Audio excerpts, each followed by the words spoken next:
जी नमस्कार दोस्तों, स्वागत है हमारे हिस्ट्री के 12वीं कक्षा में। आपका स्वागत है। आज हम लोग इस वीडियो में सीखने वाले हैं, पढ़ने वाले हैं लघुत्तरीय प्रश्न का सीरीज चल रहा है ना। एनसीईआरटी 12वीं कक्षा का और क्वेश्चन बहुत ही प्यारा, बहुत ही इंपॉर्टेंट और बहुत महत्वपूर्ण है, जो कि परीक्षा में आ जाते हैं और दिमाग ख़राब कर देते हैं। तो इसको समझिएगा, बिल्कुल आज समझेंगे, बिल्कुल आसान भाषा में, और इससे क्वेश्चन आएगा तो बिल्कुल छूटने वाला नहीं है। ये क्वेश्चन बहुत इंपॉर्टेंट है, तो बिल्कुल आने वाला परीक्षा में। तो वीडियो को पूरा देखिएगा। क्वेश्चन क्या है कि कार्बन 14 विधि से आप क्या समझते हैं। बहुत लोग समझते हैं कि ये कार्बन 14 विधि है क्या, समझ में नहीं आता। तो चलिए आज हम लोग वीडियो में सीखने वाले हैं कि कार्बन 14 विधि से क्या समझते हैं या इसका मतलब क्या होता है। तो चलते हैं। उसके पहले यदि हमारे चैनल को सब्सक्राइब नहीं किया तो चैनल को सब्सक्राइब कर लीजिए, और इसी तरह के एजुकेशन्स वीडियो के लिए और आपकी तैयारी करवाई जाएगी फ्री में, बिल्कुल फ्री में। तो चलते हैं, आगे बढ़ते हैं। क्वेश्चन आंसर के ऊपर हम लोग आ चुके हैं। क्वेश्चन है कि कार्बन 14 विधि से हम लोग क्या समझते हैं, यानी आप क्या समझते हैं। ठीक है, क्वेश्चन 2010 और 2015 में पूछा गया था। बहुत इंपॉर्टेंट क्वेश्चन है, तो हम लोग इसको बहुत बारीकी से समझने वाले हैं, और इससे आपका क्वेश्चन बिल्कुल 100% क्लियर हो जाएगा, इसका डाउट। तो हम लोग यहाँ पे आंसर लिख करके डैश दीजिएगा, यानी उत्तर लिख रहे हैं तो उत्तर लिखना है क्या कि तिथि निर्धारण की वैज्ञानिक विधि को कार्बन 14 विधि के नाम से जाना जाता है। यानी कि तिथि निर्धारण, अगर हमें किसी का डेट का पता करना हो, है ना, तो उनकी एक वैज्ञानिक विधि बनाया गया था, जिसको बोलते हैं कार्बन 14 विधि के नाम से जाना जाता है। ठीक है, बहुत आसानी से तरीके से समझ गए।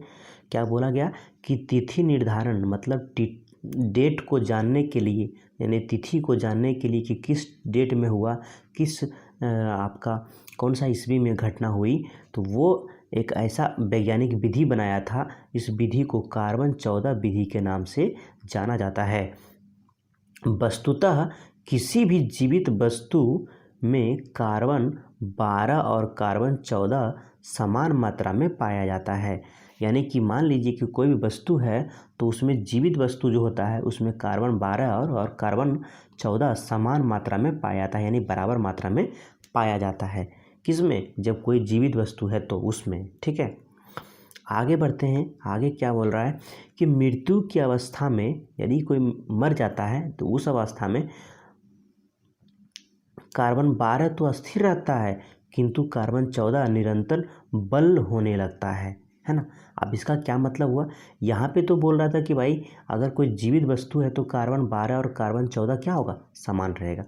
लेकिन जब मर जाएगा, यानी कि मृत्यु की अवस्था में जब मर जाएगा तो क्या होगा, कार्बन 12 जो है अस्थिर रहेगा, यानी कि कांस्टेंट रहेगा, वो इधर उधर हिलेगा नहीं, वो अस्थिर रहेगा। कार्बन 12 तो अस्थिर रहेगा, किंतु कार्बन 14 निरंतर क्या होगा, बदलने लगता है ना। बल होने लगता है कि मतलब कि बदलने लगता है, यानी चेंज हो जाता है।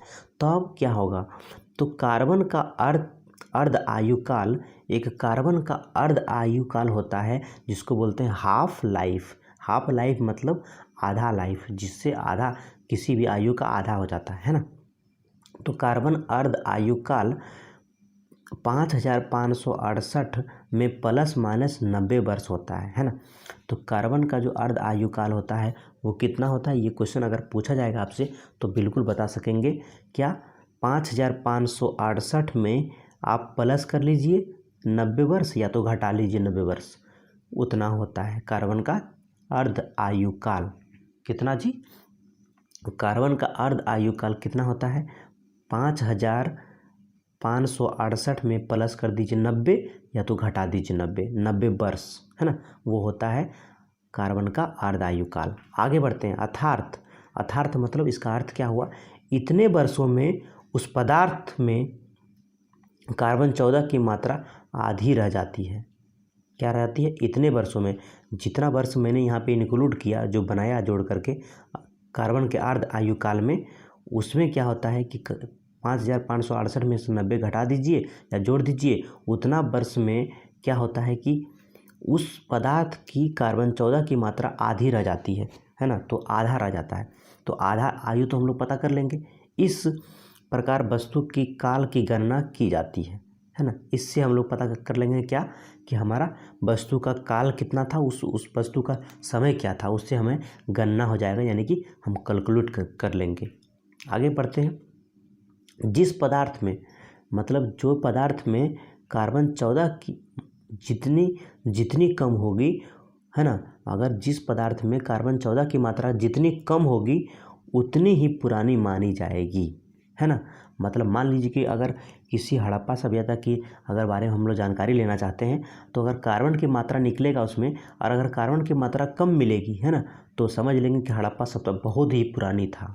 बिल्कुल इसी आधार पर प्राचीन सभ्यताओं का तिथि का निर्धारण किया गया, है ना। इसी सभ्यता से क्या किया गया, हम पुरानी सभ्यताओं का बारे में पता लगा सकें। तो हमारा यहाँ पे हड़प्पा सभ्यता का जो खोज हुआ था वो हुआ था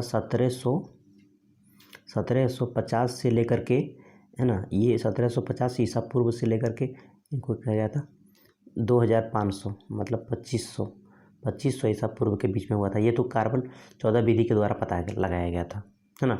इस तरह से एनसीईआरटी भी यही देता है आंसर। तो इस तरह से हम लोग कार्बन 14 विधि से हम लोग क्या करते हैं, है ना, किसी भी, आप समझ गए होंगे कि कार्बन 14 विधि से हम क्या करते हैं। तो कार्बन 14 विधि से हम किसी भी तिथि का निर्धारण करते हैं, है ना, मतलब डेट का पता लगाते हैं। ओके, सारे आई होप सब कुछ समझ में आ गया होगा। तो वीडियो को दोबारा देख लीजिएगा ताकि आपको कोई भी डाउट क्लियर नहीं हुआ हो तो क्लियर हो जाएगा।